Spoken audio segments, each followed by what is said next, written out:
Você tá presente a maior parte do tempo? Você tenta estar presente a maior parte do tempo? Cara, eu tento, velho. É uma coisa que eu tenho cada vez mais trabalhado em mim, assim. Cada vez mais eu tenho me preocupado em estar presente. Tipo, os momentos que eu tenho com a minha namorada, os momentos que eu tenho treinando. Quando eu vou treinar, eu penso, cara, agora eu vou começar o meu treino e eu não quero pensar em problema, não quero pensar em empresa, não quero pensar em nada. Eu quero treinar. Quando eu vou fazer uma refeição, eu penso em fazer uma refeição. Quando eu vou estudar, eu penso em estudar. Agora eu vim aqui no podcast, falei, estou no Lutz. Então não fiquei olhando o celular, estou no podcast. Lutz, saindo daqui, vou ligar pra minha namorada à noite, vou jantar.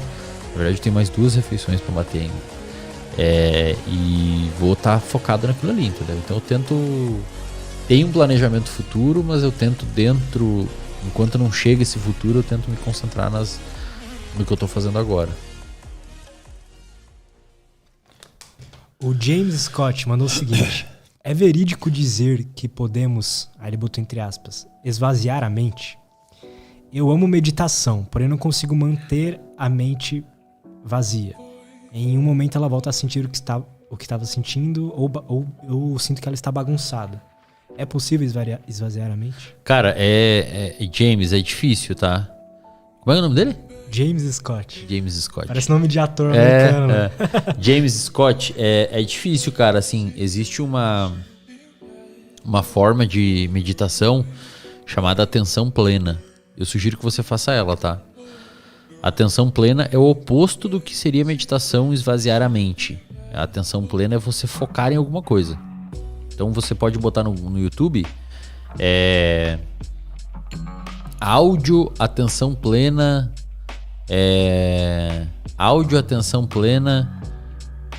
meditação guiada. Bota aí e vai aparecer vários. Você bota um fone de ouvido e a pessoa vai te guiando. Tipo, preste atenção agora na sua respiração. Preste atenção agora no seu batimento cardíaco. Preste atenção agora nas sensações do seu joelho. Presta atenção agora no seu cotovelo esquerdo. Presta atenção agora na sua língua. E o seu cérebro vai mandando a sua atenção para aquele lugar. E aí sim, não significa que você está esvaziando a sua mente, mas você está enviando o seu processo atencional para regiões ou situações que não tem nada de estressante. Você não fica estressado pensando no seu cotovelo. Você não fica estressado pensando no seu joelho. Então quando você estiver com a meditação guiada, pensando no seu cotovelo, no seu joelho, você não está pensando nos problemas, você não está pensando em outra coisa. É o momento que você consegue dar uma desligada. O cara fazer tipo um jiu-jitsu ou uma musculação e prestar muita atenção ali também. Inclusive, essa ideia de mindfulness, ela é de atenção plena e meditação guiada. Hoje a gente sabe que você não precisa fazer isso necessariamente com alguém guiando um áudio. Você pode fazer atenção plena quando você está lavando a louça. Você está lavando louça, presta atenção na água, presta atenção na textura do prato, presta atenção na esponja, presta atenção no sabão, presta atenção no peso. Atenção plena é viver o aqui e o agora. Isso é atenção plena. Você não está no passado nem está no futuro. Você está vivendo aqui. Tem algumas pessoas que não conseguem, por quê? Porque o cérebro fica enviando o processo atencional para outros lugares, como ele. Ele falou que fica um pouco tentando e já está pensando em outra coisa ruim de novo. Então, normalmente você usa alguém guiando a sua atenção quando você não consegue. Mas a tendência é que com o tempo você começa a aprender a conseguir guiar a sua atenção para lugares que você quer sem alguém te ajudando, sem alguém te guiando. Cara, eu tava lendo um livro do Sam Harris. Sabe o Sam Harris? Uhum. Ele... Acho que é Despertar o nome do livro. Mas o título é Um Guia para a Espiritualidade Sem Religião. Eu vi ele lá no podcast do Huberman falando sobre isso. E aí eu queria saber a tua opinião sobre uma coisa. Ele diz no livro, assim, que se existe alguma coisa que a gente chama de felicidade, tá em ter a atenção plena, estar presente, basicamente, sabe? Você acha que é por esse lado, assim, você, na tua vida, você tá presente a maior parte do tempo? Você tenta estar presente a maior parte do tempo? Cara, eu tento, velho. É uma coisa que eu tenho cada vez mais trabalhado em mim, assim. Cada vez mais eu tenho me preocupado em estar presente. Tipo, Os momentos que eu tenho com a minha namorada, os momentos que eu tenho treinando. Quando eu vou treinar, eu penso, cara, agora eu vou começar o meu treino e eu não quero pensar em problema, não quero pensar em empresa, não quero pensar em nada, eu quero treinar. Quando eu vou fazer uma refeição, eu penso em fazer uma refeição. Quando eu vou fazer estudar, eu penso em estudar. Agora eu vim aqui no podcast, falei, estou no Lutz. Então não fiquei olhando o celular, estou no podcast do Lutz. Saindo daqui, vou ligar pra minha namorada à noite, vou, sei lá, vou jantar. Na verdade eu tenho mais 2 refeições pra bater ainda. E vou estar focado naquilo ali, entendeu? Então eu tento... Tem um planejamento futuro, mas eu tento enquanto não chega esse futuro, eu tento me concentrar no que eu tô fazendo agora. É uma prática que eu tenho tentado bastante, cara. Viver agora, viver no presente. Ajuda muito, velho. Ajuda muito, cara. Ajuda muito porque você vivencia aquela experiência, né? Você não deixa ela passando ali na frente dos seus olhos sem você experimentar aquilo. É tipo você assistir um filme pensando num problema amanhã. Você não vai sacar o filme, a ideia do filme. E, portanto, você nem deu a chance do filme ser bom pra você. Saca? Então, eu tenho tentado sim, cara. Eu tenho tentado. É uma coisa que eu tenho cada vez mais tentado e tenho gostado muito da experiência, assim. Mas é um trabalho. Você tem que estar toda hora se policiando, toda hora se policiando, toda hora se policiando. Eu penso que aqueles caras lá no Largados e Pelados, eu acho que eles... Será que eles tinham tipo, pensamentos acelerados? Ou eles estavam, tipo, tão... Sabe, no estado de flow, assim, de... Cara, não sei, velho. Foco total. Eu acho que eles estavam estressados, velho. Porque você tá sobrevivendo, né? Você não sabe se vai comer. Quente, úmido, frio. Eu acho que eles ficam mais estressados do que relaxados. É muito louco a sensação de felicidade que eles têm quando conseguem um mel, né? Tipo, porra, tá louco. Tu viu o episódio do cara do mel? Sim, cara. Aquele cara é bom, velho. Eu quero trazer ele aqui. Você quer trazer ele aí? Porra, que legal, velho. Que legal. Ia ser um puto episódio, velho. Eu assistiria. Com certeza eu assistiria. Legal. Ele é um cara... E dá pra ver que ele, acho que dos que participaram ali, ele é o cara mais estrategista, né? Você viu? Ele viu o bagulho lá, mas ele é fazendeiro, né? Entra com agro, não sei o que lá. E aí ele manja, ele sabe a planta. Ele fala, ó, isso daqui pega bastante fogo. Ele falou, ó, lá tem umas abelhas, provavelmente tem mel lá em cima. Aí ele derruba um coqueiro lá e é cheio de mel, velho. Porra, se achar mel num desafio, você tem que ficar 21 dias na selva sem alimento. Você achou uma fonte de açúcar, cara. Que loucura, Pra cara. você deve ser muito louco assistir aquilo lá, analisando o comportamento Eu acho das muito pessoas, da hora, né? cara. E tem um que é o Largados e Pelados a Tribo. Esse eu não vi. E esse é o mais legal, cara. Porque você começa a ver que começa a se formar uma hierarquia dentro da tribo. Primata, né, velho? É um monte de primata pelado largado no mato. E aí, o que acontece? Os caras peladão, parece um monte de macaco lá largado, uns chimpanzé. E aí eles começam a formar uma hierarquia. Tipo, tem o alfa, aí tem o alfa 2, aí tem o alfa 3, tem o que não curte o alfa, fazem divisão de trabalho. É bem interessante, assim, cara. A tribo é bem legal. Aí acho que eles têm que ficar 40 dias, não é 21. A tribo acho que tem que ficar 40 dias.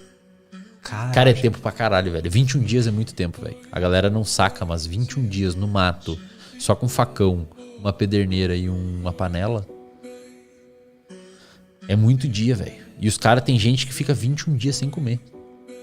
E sai sem comer. Eles só não ficam sem água. Sem água não tem como. Mas sem comer, cara. Eles ficam 21 dias sem comer. Sem comer. Caralho, cara. Eu comecei a ver porque eu vi você falando sobre, né? E... Eu assisti todos já, velho. Já assisti tudo. Eu comecei a perceber como às vezes a gente nem percebe mais a comida que a gente sempre quis comer, sabe? E pode comer o tempo inteiro, a gente, não dá valor nenhum mais. Sabe? E você vê os caras falando, eu daria tudo agora por uma carne. Os caras saem de lá, mandam um hamburgão, uma sensação... Sal, cara. Eles querem muito... Eles sentem muita fome de sal. Não tem na natureza, né? Sal, assim, você não encontra fácil na natureza sal. E eles querem comer sal. Sentem fome de sal. Inclusive, muitas vezes o potássio, o sódio deles tá bem baixo, assim, em níveis até perigosos. E eles interessante. E eles tentam comer sal. Eles querem sal, porque você não encontra, né, sal, assim. Você encontra talvez uma pedra salgada, alguma coisa assim, mas você não encontra um pássaro que você mata e come com sal. Não tem, né? A carne deve ser sem sal nenhum se você matar alguém com um bicho. E aí eles ficam... Outra coisa que eles relatam muito é o crocante. Tem dificuldade de ter um crocante na natureza, né? Você não encontra muito um crocante, assim. E aí eles falam, cara, eu queria muito mastigar alguma coisa crocante agora. Porque geralmente é umas folhas de palmito, uns peixinhos. Às vezes eles conseguem no peixinho, né? Quando eles assam o peixinho fica crocante. Mas você vê, né? A prioridade dos caras é achar água, tentar descansar. Aquilo lá é o ser humano, cara. Por 250 mil anos era daquele jeito. Nossa. Você acha que a gente...